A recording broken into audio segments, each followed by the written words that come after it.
কি অবস্থা? সবাই ভালো আছেন? మనోడు ఏమంటున్నా అంటే అందరు ఎలా ఉన్నారని అడుగుతుండు బంగ్లాదేశ్లో.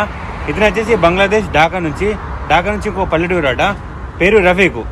అయితే దుబాయ్లో ఒక 3 నెలలు జాబ్ చేసి ఇంటికి వెళ్ళినట. ఇంటికి వెళ్ళి మళ్ళీ వచ్చిన తర్వాత అదే జాబ్ పోతే జాబ్ నుంచి టెర్మినేట్ చేసిరట. ఎందుకంటే ఇతనికన్నా చదువుకున్న వాళ్ళు ఇంకొకరు వచ్చిరట, అందుకని ఇతను తీసిచ్చిరట. అందుకే చదువుకోండి, చదువుకున్నామంటే చదువుకున్న వాళ్ళని తీసేసి చదువుకున్న వాళ్ళని పెట్టుకుంటారు. సో స్కిల్ ఉంటేనే రండి. మనోడు స్కిల్ లేదు, బంగ్లాదేశ్లో చదువుకోలేదు కాబట్టి ఇక్కడికి వచ్చిన తర్వాత జాబ్ దొరకలేదు. అందుకే చదువుకొని రండి. మనోడు ఏమైనా చెప్తాడు అడుగుదాం. कुछ बोलना चाहते हैं? मैं हिंदी में बोल रहा हूँ। हाँ ठीक है, हिंदी में बोलो, चलेगा।